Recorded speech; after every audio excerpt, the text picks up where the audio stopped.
So what do you need besides a miracle? Guns. Lots of guns.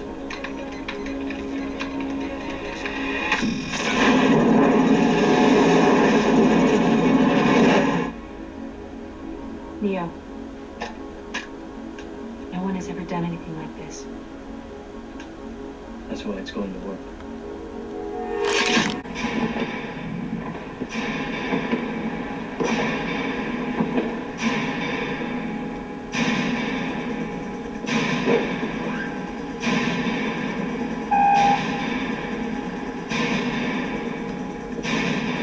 Would you please remove any metallic items you're carrying? Keys, loose change? Holy shit!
Do you believe it now, Trinity?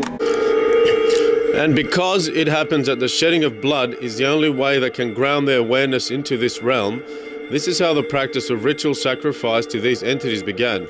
That's all. No hocus pocus, simple explanation. So anyway, over time they became attached to the original Atlantean conjurers that brought them here, and unable to procure permanent bodies, they more or less ended up controlling these men's minds for varying periods at a time. It was not possible to permanently possess a human then, just as it is impossible now.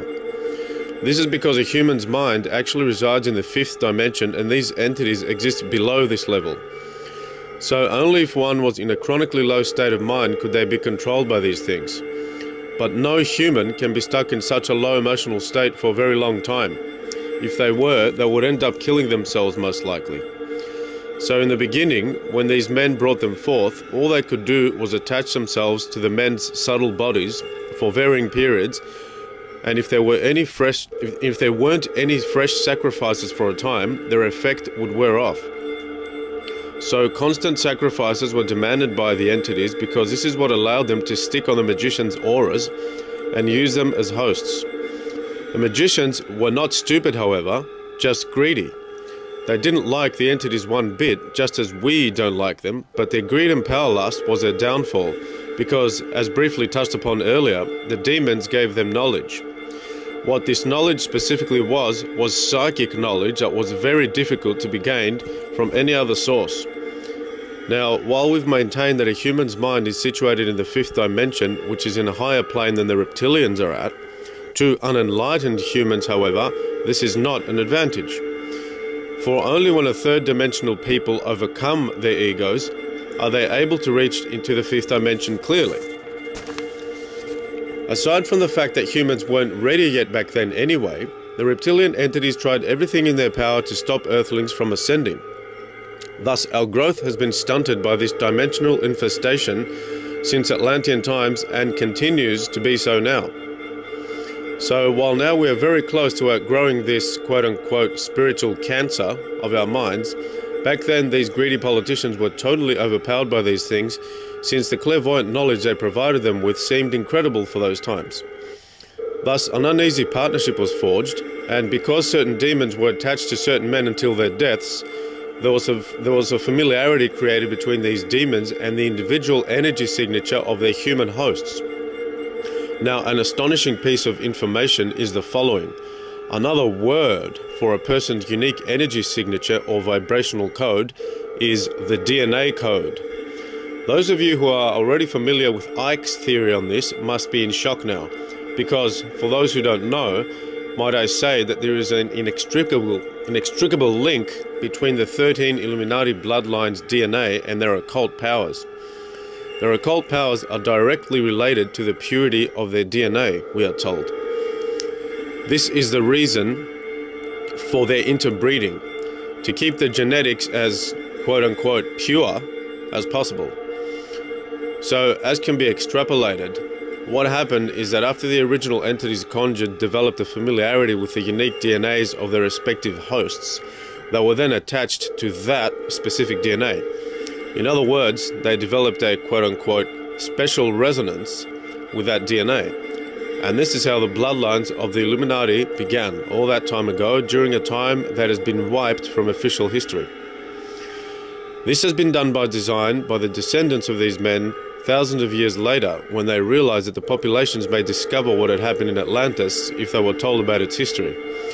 And so beginning about 7,000 or 8,000 years ago, there was a systematic destruction of any records about Atlantis they could find.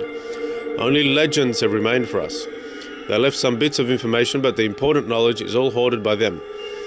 They have extensive archives of prehistoric times which include languages, science, history, etc. The Atlantean civilization was as advanced as we are now, and there was a global culture. Imagine it as the British Empire, for example. Atlantis proper was the island Plato told us about, but there were a number of colonies it controlled in many parts of the world, which explains why we see similar architectural patterns appearing all around the world. And just so I don't appear vague, I'm specifically referring to many prehistoric monuments found in opposite sides of the planet that yet somehow appear to have been designed by the same architectural firm, if you know what I mean. As to what these monuments are, I'll leave it to you to discover if you don't already know. It will be exciting to discover some stuff on your own, so go on, do some Googling.